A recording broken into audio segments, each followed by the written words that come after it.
Assalamualaikum warahmatullahi wabarakatuh. Ateis bertanya, siapa yang menciptakan Allah?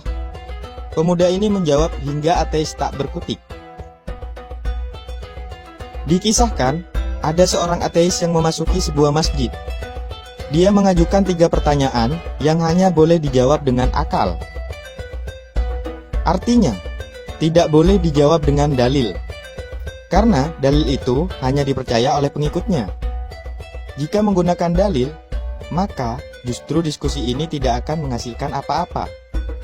Pertanyaan ateis itu adalah: pertama, siapa yang menciptakan Allah?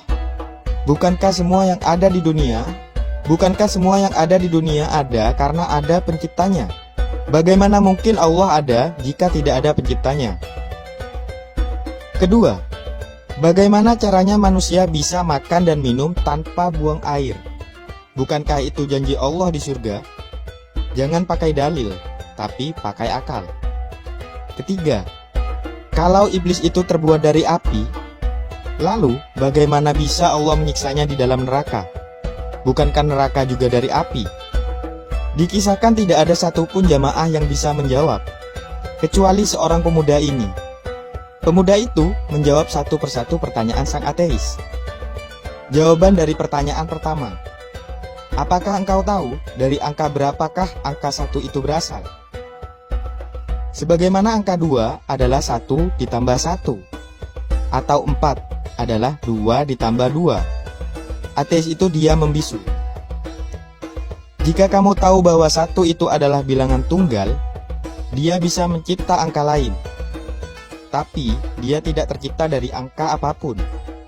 Lalu apa kesulitanmu memahami bahwa Allah itu zat maha tunggal, yang maha mencipta, tapi tidak bisa diciptakan?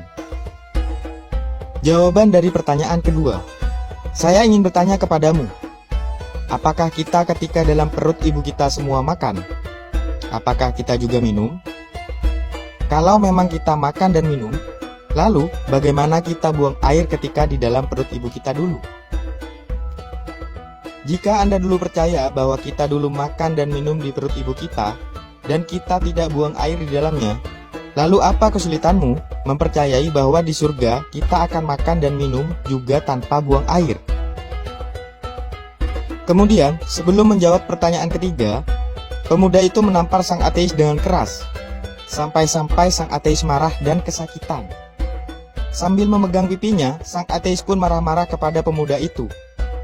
Tapi pemuda itu menjawab, tanganku ini terlapisi kulit, tanganku ini dari tanah, dan pipi Anda juga terbuat dari kulit dan tanah juga. Lalu, jika keduanya dari kulit dan tanah, bagaimana Anda bisa kesakitan ketika saya tampar? Bukankah keduanya juga tercipta dari bahan yang sama, sebagaimana setan dan api neraka? Sang ateis itu hanya bisa terdiam untuk ketiga kalinya. Sahabat, pemuda tadi memberikan pelajaran kepada kita bahwa tidak semua pertanyaan yang terkesan mencela atau merendahkan agama kita harus kita hadapi dengan kekerasan. Dia menjawab pertanyaan sang ateis dengan cerdas dan benar, sehingga sang ateis tidak mampu berkata-kata lagi atas pertanyaannya.